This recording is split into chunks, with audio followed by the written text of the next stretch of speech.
Fala galera, aqui é Viver de Dividendos. Hoje é dia 25 de março, estamos falando aí do Brasil e esse é mais um vídeo da série Trader de Valor. Para quem não conhece a série, tá me vendo aí pela primeira vez, sou desse canal aí, Viver Blog, né? viverdividendos.org.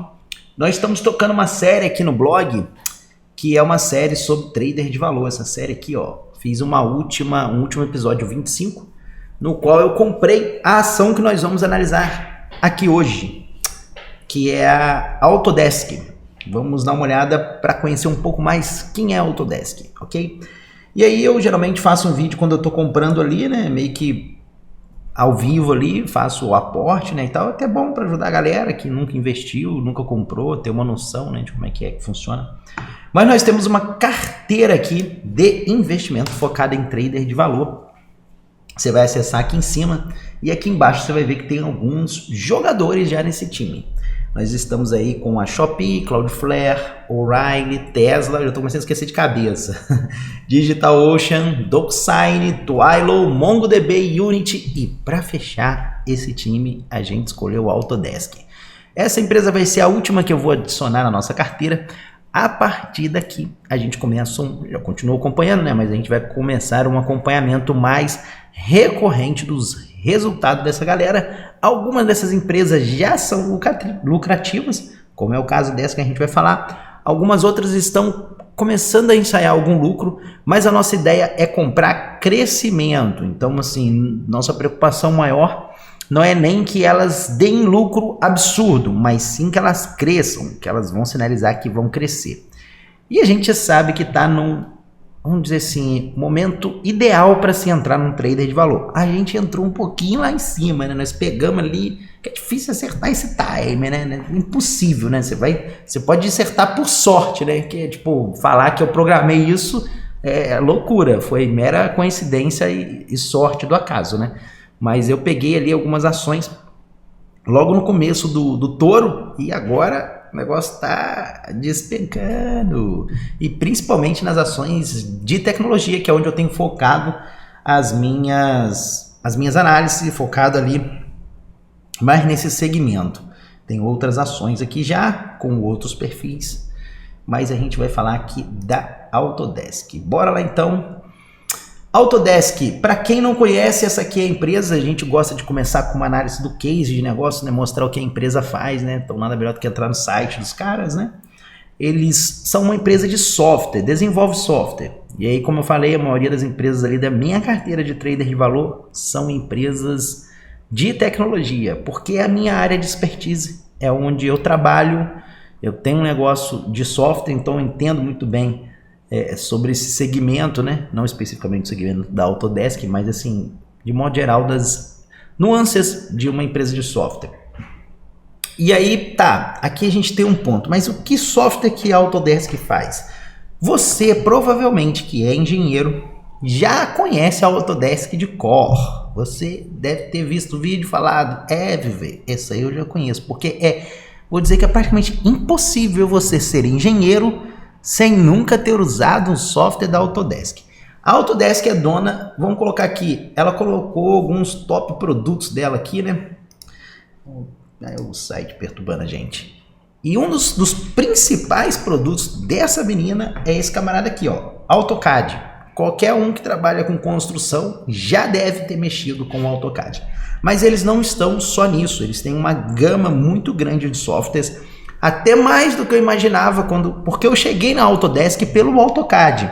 Eu falei assim, eu comprei a Unity, né, anterior a ela, na questão da modelagem, fazer game, essas paradas, mais visando ali acertar o mercado de game ali, né, que até tem um balanço comentado que a gente fez recente sobre a NVIDIA, que também atua nessa área, mas na parte de hardware. E eu não queria hardware, eu queria alguma coisa de software, e aí eu comprei a Unity.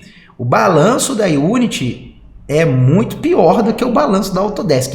Eu tô para falar que, assim, a nível de fosso, ela é uma das melhores que eu tenho aqui na carteira de trader de valor. Ela ficou por último, não quer dizer que ela é a pior, não, tá?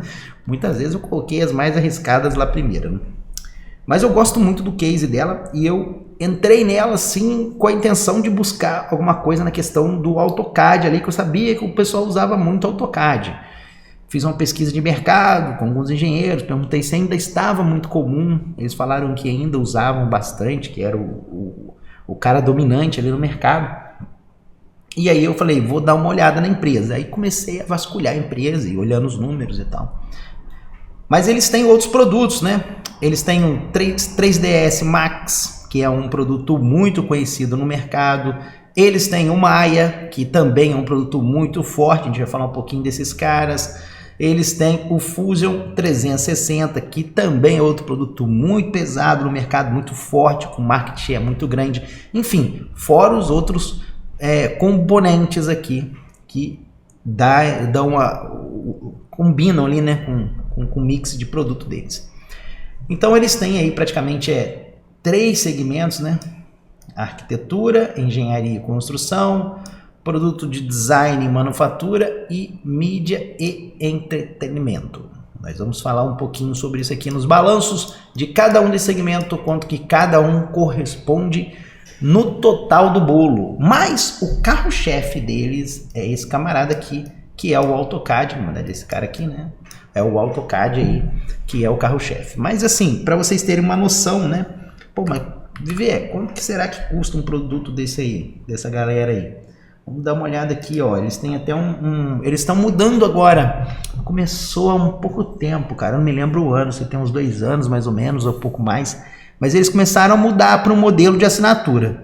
Para o usuário final, é horrível, porque eu sou usuário, é muito melhor para a gente, usuário, pagar pela compra do software e depois você paga uma atualização quando sair uma versão nova. Mas eu entendo a software house, eu trabalho com esse modelo de assinatura, eu não faço modelo de venda de licença, eu só trabalho com o modelo de assinatura aqui na minha empresa. E é isso que faz com que você tenha caixa para investir e criar novos produtos e aumentar o seu market share. Então eu acho que é um caminho que deve ser seguido pelas empresas. E eles têm aí, ó, alguns planos aí, por exemplo, ó, minha canetinha, vou puxar ela aqui de volta. Você pega aí, por exemplo, o AutoCAD, olha a licença que você vai pagar por ano, $1.800, não é uma coisa barata. Então, assim, é um preço bem elevado, né? E tem outros produtos que são até bem mais caros do que esse, né? Vocês podem dar uma rolada aqui se vocês quiserem depois entender um pouco mais sobre a empresa, mas ela tem bastante produto aí para oferecer na parte de assinatura. Deu para entender até aqui? Acho que tranquilo, né? Então é uma empresa de software, vende software mais focado para a área de arquitetura, filmes, por exemplo, você vai fazer um filme e aí você precisa, acho que se eu não me engano o pessoal usa o Maya, o 3ds, uma parada assim, eu não me lembro também, não sei ao certo não, eu acho que é o Maya, aí é o Maya mesmo, ó, então por exemplo, Guardiões da Galáxia foi feito com Maya, a maioria desses estúdios grandes de filme, eles utilizam o Maya. Tem outros softwares no mercado? Tem uns softwares mais baratos. Mas o cara geralmente... E aí a gente vai entrar na questão do fosso aí, né? Competitivo.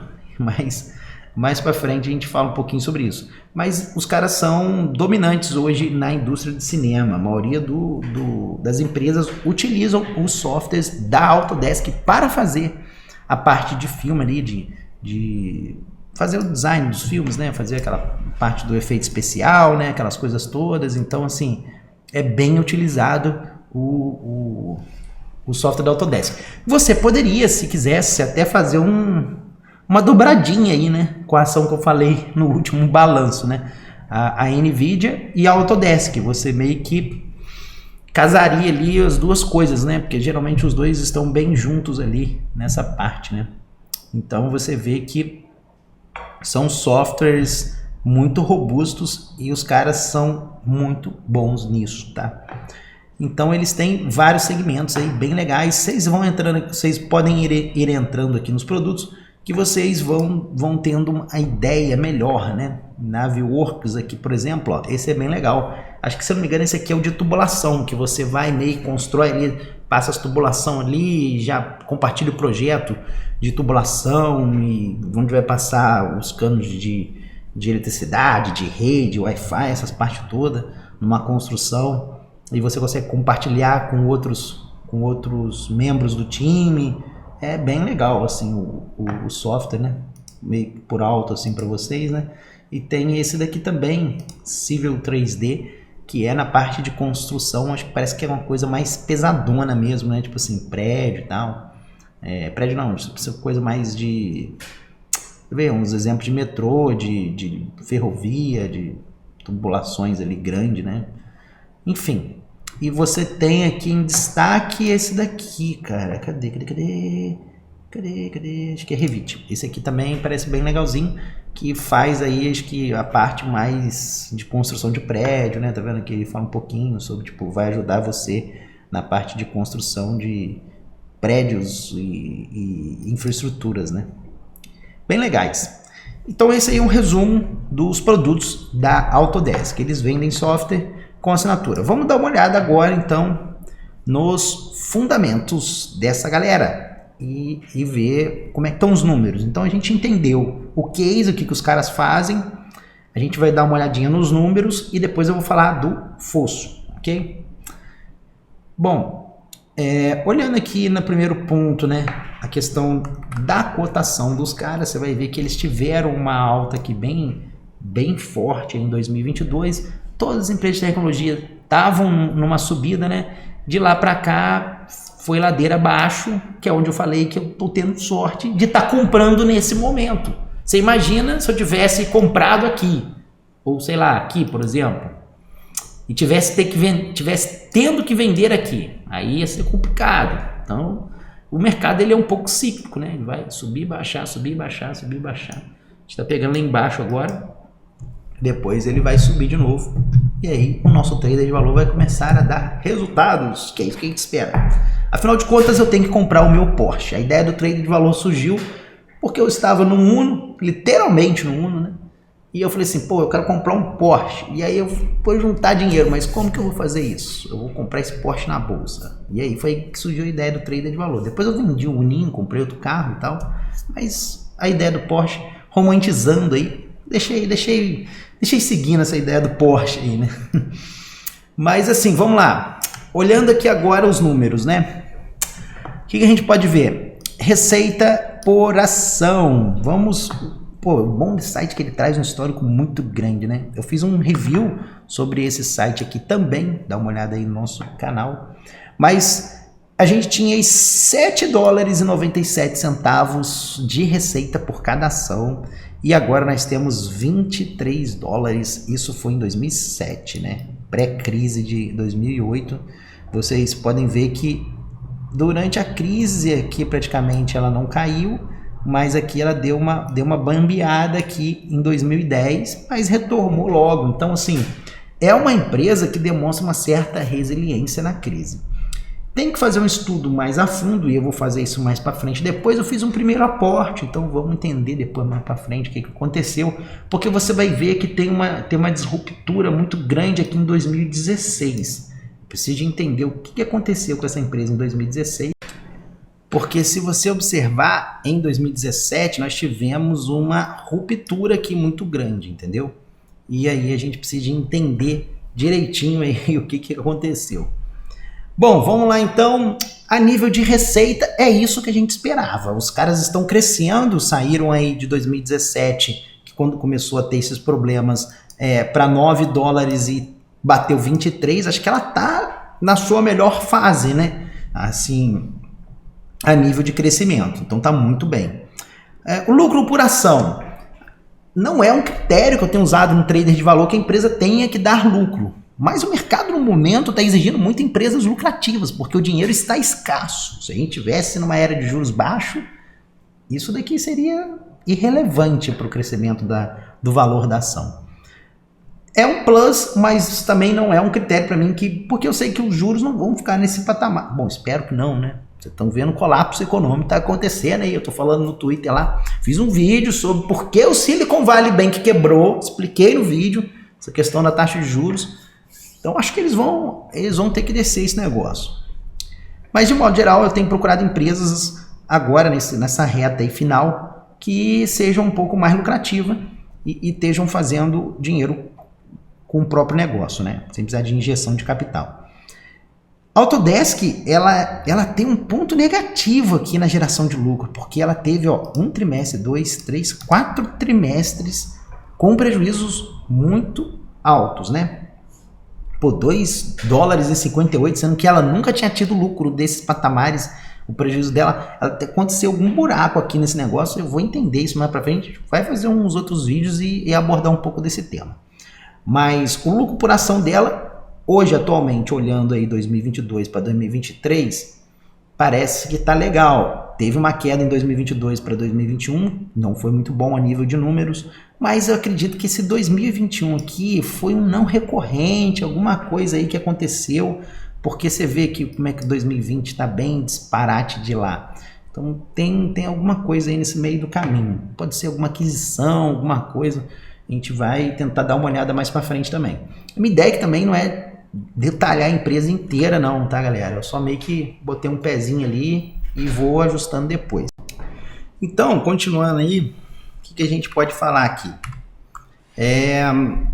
Dividendos, não temos distribuição, ok, é dentro disso mesmo que a gente está trabalhando para fazer o nosso trader de valor, então é mais ou menos isso mesmo que a gente esperava. Além disso, eu vou dar uma olhada em duas métricas aqui, que é o quanto que ele está meio que retornando para nós, acionistas, tanto com dividendos quanto com recompra de ações, né? Que aí o ROIC traz esse indicador aqui pra gente, que 65,9% é o maior retorno ao acionista que ele já fez até o momento. Isso é muito bom, porque ele está recomprando ações e a gente vai estar com menos ações circulando no mercado. A gente observa isso porque estava com 220 milhões de ações, agora tem 216. Então nós estamos diminuindo e vai automaticamente aumentar o nosso lucro por ação, receita por ação, caixa livre por ação, entre outras coisas, né? Caixa livre foi para 9,40.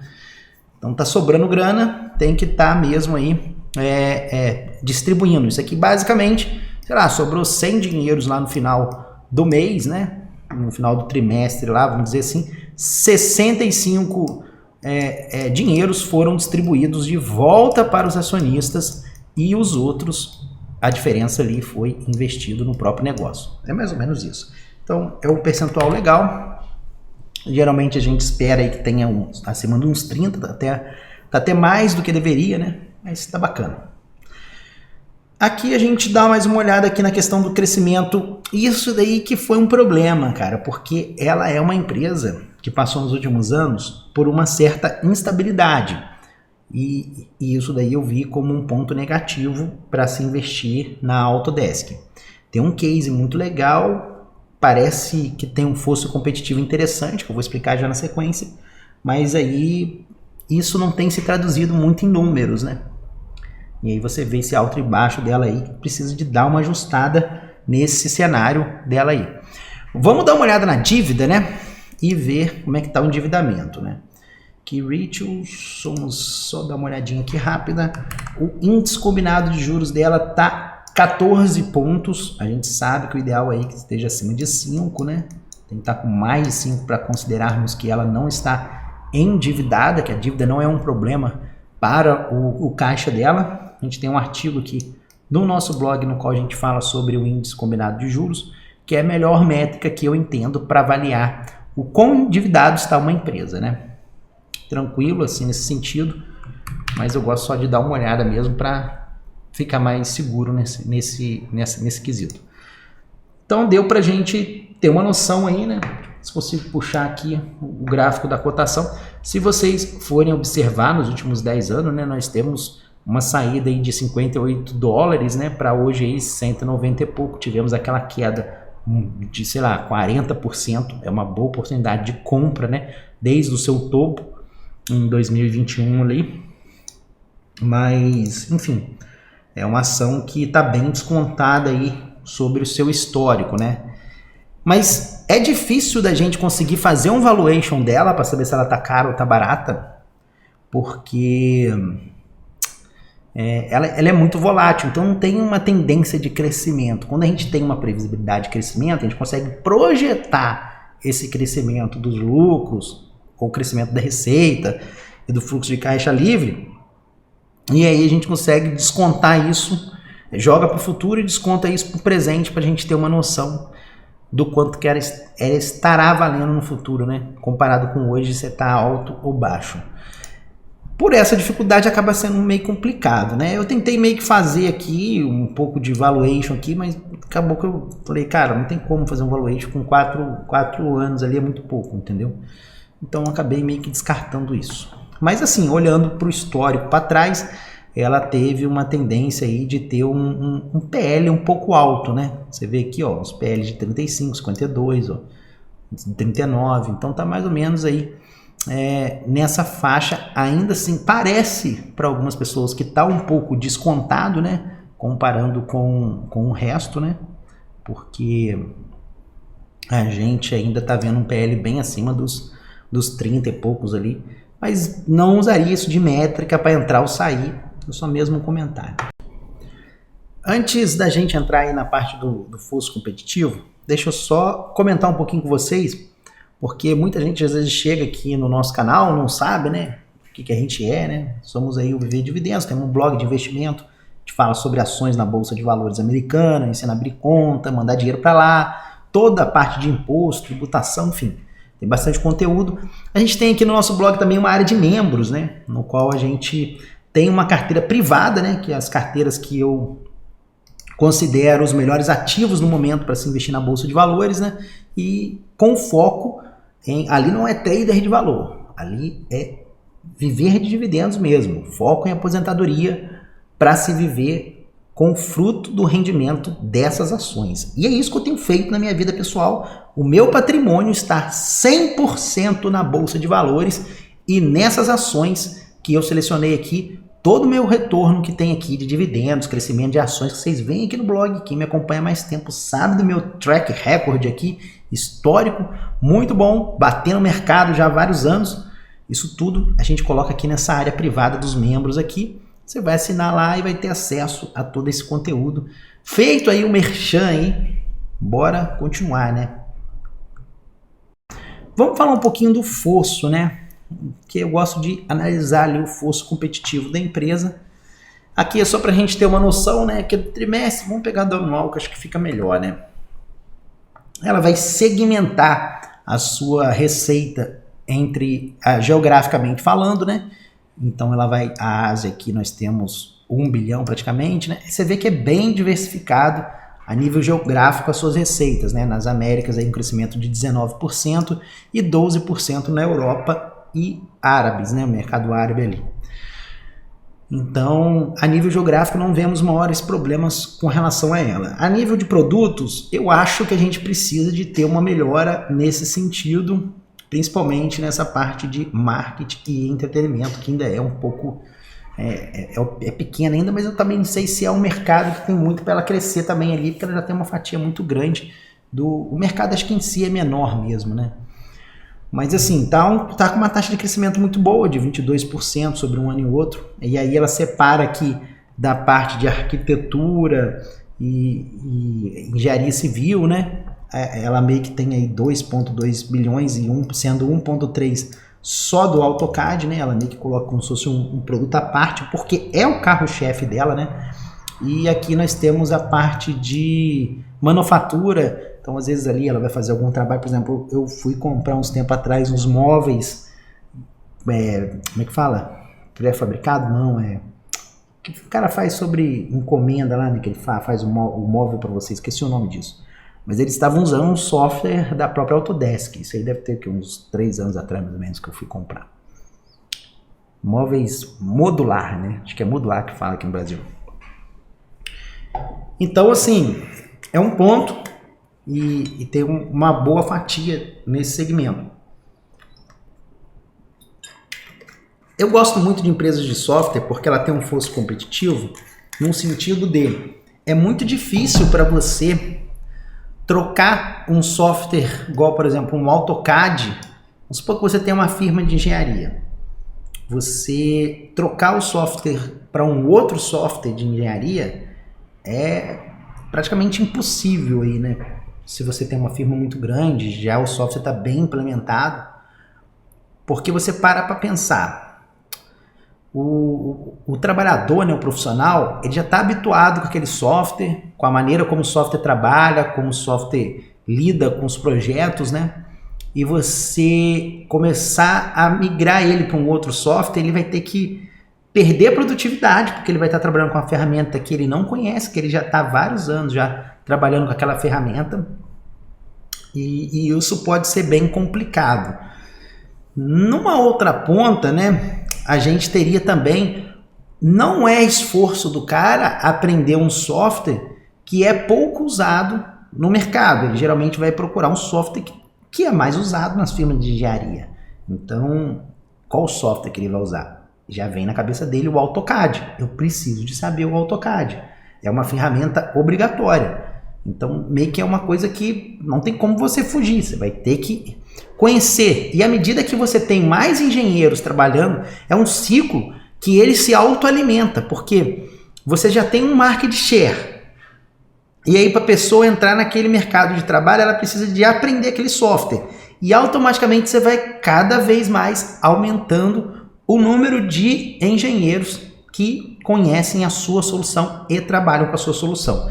Óbvio que vai ter sempre aquele cara que conhece 2 ou 3 produtos, mas assim, na grande massa o cara vai conhecer bem um produto ali só. E isso daí, por si só, já é um fosso competitivo para a própria Autodesk. E isso acaba criando um empecilho, por exemplo, para uma firma ter que trocar de software. E eu passo por isso hoje porque eu tenho isso no meu negócio. Então você implantou um software lá numa determinada companhia e ela vai ter que trocar, é os processos dela que vai ter que mudar, entendeu? Então todos os projetos que já foram feitos, beleza, acho que eles até têm salvo num padrão lá, né?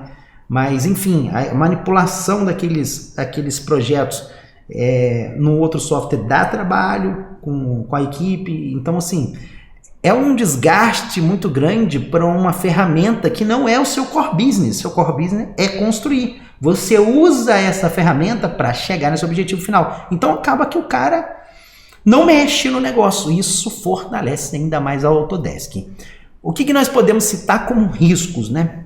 Os riscos para a Autodesk seria o quê? A adoção de um outro software nas universidades. Porque quando você vai formar um profissional, hoje praticamente o professor já vai passar ali o AutoCAD para o aluno, entendeu? O aluno vai ter que aprender daquilo ali, porque senão você vai botar um profissional no mercado de trabalho que não conhece da ferramenta do mercado de trabalho.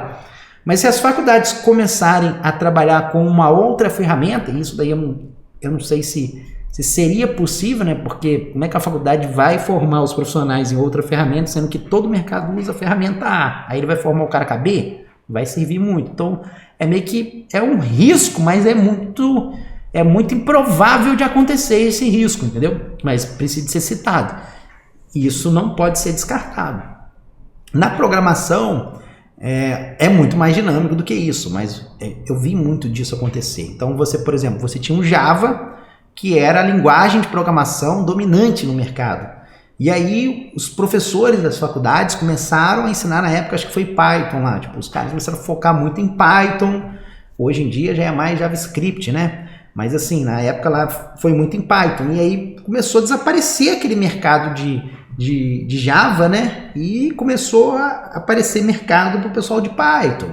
E por aí vai. Mas para fazer isso na programação é mais fácil do que num profissional de engenharia. O programador ele já meio que está nessa vibe de aprender várias linguagens. Ele já tem esse hábito, né? Ele já meio que está enraizado. O mercado já exige isso dele, né? Já o cara da engenharia, não. Você não vai contratar um engenheiro que sabe mexer com 5 softwares de engenharia. Geralmente você contrata que vai mexer ali com um, que é o que você trabalha, né?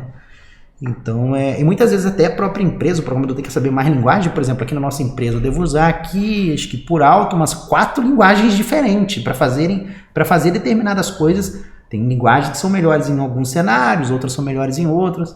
Então, você vai meio que tentar adaptar ali pro que se adequa melhor para a sua necessidade de solução, né? Isso daí eu vejo como um risco, mas eu acho muito difícil de acontecer num mercado como o da Autodesk, em que ela está inserida. Ok?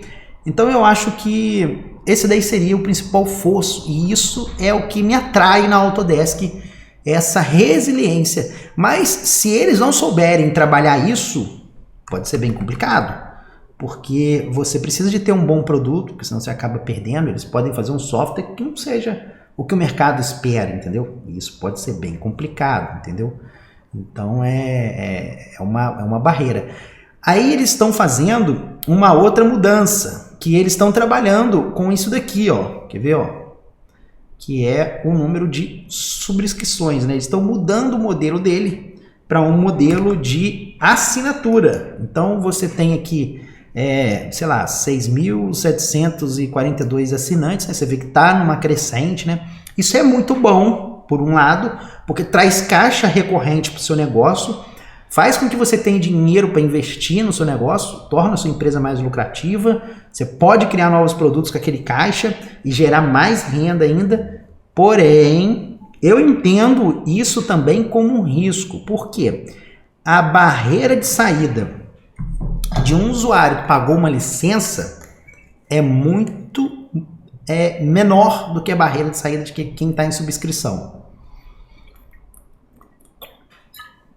Porque vamos imaginar o seguinte: você viu lá, por exemplo, o AutoCAD lá, você tem uma subscrição anual de, sei lá, 1,5 mil dólares, né? $1.500 por ano. Vamos dar um exemplo que fosse isso aí.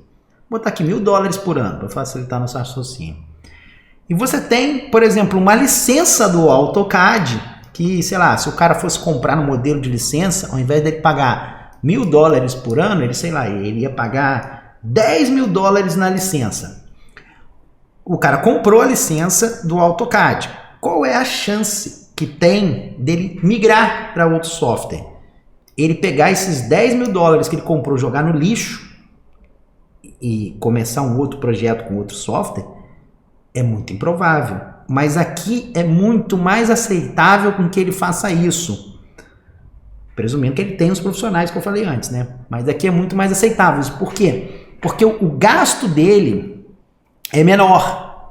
Então ele meio que consegue ter um gasto ali mensal menor. Isso é um pouco arriscado para ela, se ela tiver competidores de peso no mercado. Coisa que a Autodesk hoje não tem. Mas se fosse uma coisa bem concorrida, seria complicado. Vamos imaginar assim, talvez para estabelecer um streaming. Imagina se o streaming cobrasse R$10.000 para você assinar a Netflix. E aí você tem um outro streaming que cobra, sei lá, R$10. Então, tipo assim, a chance de você sair do streaming de R$10 é muito maior, porque é muito barato para você trocar.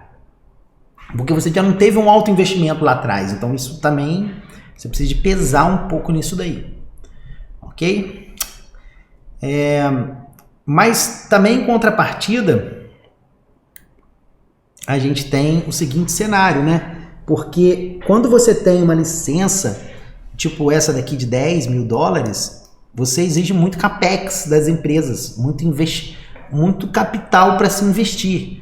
E isso acaba abrindo oportunidades para outros competidores que trabalham com assinatura. Então, a mensalidade é favorável nesse sentido na hora de se adquirir o software, que sai mais barato. Mas você também tem uma contrapartida que fica mais fácil a saída do usuário. Da mesma forma que é fácil de você captar esse usuário, é mais fácil dele sair. Então é uma faca de dois gumes, né? Não tem uma fórmula perfeita, né? Tem um pró e um contra ali sempre. Mas eu listei esses pontos aí como sendo os mais interessantes para mim na Autodesk, como investidor. Eu gosto desses pontos, até porque pelo fato de eu já ter uma sinergia um pouco com esse mercado de software, né? Então eu gosto bastante. E é uma empresa que tá aí, tá na minha carteira. Vou continuar aportando mais nela e vamos acompanhando, né? Para ver como que tá o desempenho das demais. Vou trazer outros balanços comentados agora, mais de atualizações ali para a gente poder ver se tá indo tudo certo em algumas dessas aí. e a gente vai fazendo um bate-papo sobre essas atualizações. Mas o balanço aqui da Autodesk, acho que dá para concluir por aqui, né? Se inscreve aí no nosso canal, se você ainda não se inscreveu, deixa um like aí no nosso vídeo que vai nos ajudar bastante. E fica ligado aqui no nosso blog para nossa série também de primeiros passos para se viver dividendo. Tem muito conteúdo aqui. Nós aí pela primeira vez ultrapassamos a marca de 26 milhões de visualização. Estamos chegando aí perto do 26 milhões e 100. Já a gente chega nessa marca. E é muito bom ter você por aqui conosco. Acompanhe a gente lá no Twitter também. Temos publicado bastante conteúdo lá, com notícias, comentários. E quem sabe, talvez, estava até pensando em publicar alguns vídeos lá também no Twitter, né? Acho legal a plataforma, eu gosto muito. Para mim é a melhor rede social do momento. Melhor disparado. E é isso, senhores. Vejo vocês no próximo vídeo. A gente fica por aqui. E mês que vem a gente compra mais ações de trade de valor. Um abraço. Vamos ver se a gente vai comprar mais Autodesk.